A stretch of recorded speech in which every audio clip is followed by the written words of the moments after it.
Assalamualaikum warahmatullahi wabarakatuh. Selamat berjumpa kembali di pembelajaran ekonomi. Kali ini kita akan membahas mengenai kegiatan ekonomi, yakni kegiatan produksi dan distribusi. Yuk kita perhatikan bersama-sama penjelasan berikut ini. Dalam pengertian sehari-hari, produksi sering diartikan sebagai tindakan menghasilkan barang-barang. Setiap berbicara produksi dalam pikiran kita akan terbayang sebuah pabrik yang sedang merakit mobil, membuat roti, atau menghasilkan barang-barang lainnya. Pembuatan berbagai jenis barang seperti itu hanyalah sebagian dari kegiatan produksi. Dalam ilmu ekonomi, pengertian produksi bukan hanya sekedar menghasilkan barang-barang, tetapi jauh lebih luas dari konteks tersebut. Mengambil pasir di sungai yang diangkut untuk membuat rumah juga dapat dianggap sebagai kegiatan produksi, atau memecah batu menjadi pecahan batu-batu kecil sehingga bisa digunakan untuk membuat jalan raya juga termasuk kegiatan produksi. Dari sini dapat disimpulkan bahwa kegiatan produksi adalah kegiatan menambah nilai guna suatu barang atau jasa. Untuk melakukan kegiatan produksi, perusahaan memerlukan faktor produksi yang terdiri dari sumber daya alam, sumber daya manusia, modal, dan kewirausahaan. Kegiatan produksi memerlukan kecermatan untuk mengkombinasikan faktor-faktor produksi agar dapat mendapatkan hasil produksi yang optimal. Beberapa konsep mengenai hasil produksi antara lain produk total adalah jumlah produk yang dihasilkan selama periode tertentu. Produk rata-rata yakni hasil bagi produk total dengan jumlah faktor produksi yang digunakan. Produk marginal yaitu tambahan produk yang dihasilkan karena pertambahan satu unit faktor produksi. Dalam menambah hasil produksi, produsen dihadapkan pada hukum the law of diminishing return, atau hukum pertambahan hasil produksi yang semakin menurun. Teori ini dikemukakan oleh David Ricardo. Menurut David Ricardo, apabila salah satu faktor produksi dapat ditambah jumlahnya terus-menerus, pada mulanya produksi total akan semakin banyak pertambahannya. Tetapi sesudah mencapai tingkat tertentu, tambahan produksi akan semakin berkurang. Untuk lebih jelasnya, perhatikan tabel berikut ini. Untuk menambah hasil produksi, perusahaan dapat menambah salah satu faktor produksi, contohnya pekerja. Ketika pekerja 1 orang, hasil produksi 8 buah.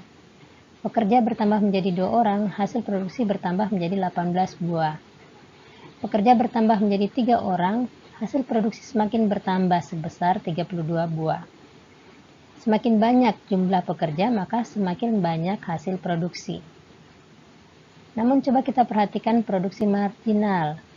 Ternyata tambahan produksi mula-mula meningkat dengan bertambahnya jumlah pekerja. Namun jika pekerja semakin ditambah, akan menurunkan tambahan produksi. Nah, kondisi ini akan berdampak pada laba atau keuntungan, karena tambahan pekerja akan menambah biaya produksi, dan biaya produksi akan mengurangi tingkat laba atau keuntungan. Untuk contoh ini, perusahaan idealnya bekerja dengan 4 pekerja untuk mendapatkan hasil optimal. Karena jika pekerja semakin ditambah, tidak akan mendapatkan hasil produksi yang optimal, dan ini akan berdampak kepada penurunan laba atau keuntungan. Untuk menghasilkan produksi, perusahaan memerlukan biaya. Biaya produksi terdiri atas biaya tetap atau fixed cost adalah biaya yang jumlahnya tetap meskipun barang yang diproduksi berubah jumlahnya. Contohnya biaya sewa tempat, biaya penyusutan mesin, dan sebagainya. Biaya variabel adalah biaya yang jumlahnya berubah karena barang yang diproduksi juga berubah. Contohnya biaya bahan baku, biaya tenaga kerja langsung. Biaya total adalah keseluruhan biaya yang dikeluarkan untuk memproduksi suatu barang. Biaya tetap atau total cost diperoleh dari fixed cost ditambah variable cost.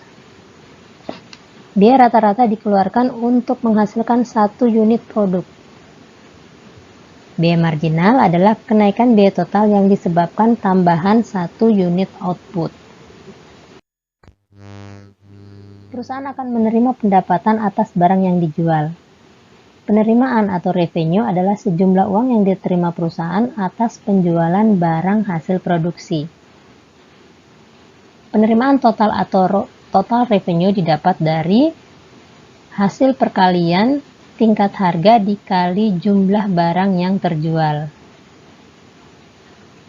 Laba atau rugi didapat dari selisih antara total revenue dengan total cost. Perusahaan akan mendapatkan laba jika total revenue lebih besar daripada total cost, dan akan mengalami rugi jika total revenue lebih kecil daripada total cost. Berikutnya adalah distribusi. Distribusi adalah kegiatan menyalurkan barang atau jasa hasil produksi kepada konsumen.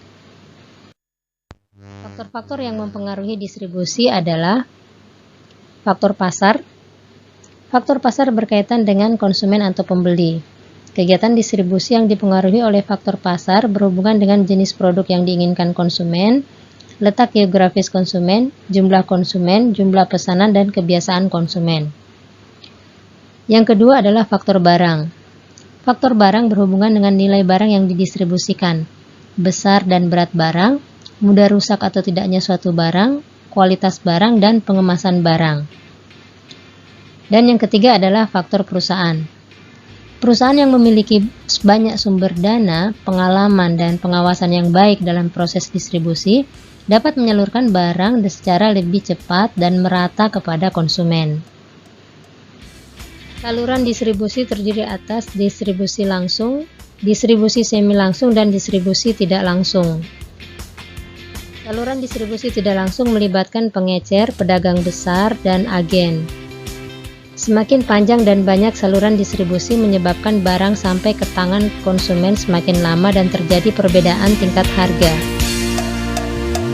Nah, demikian tadi penjelasan mengenai kegiatan produksi dan distribusi.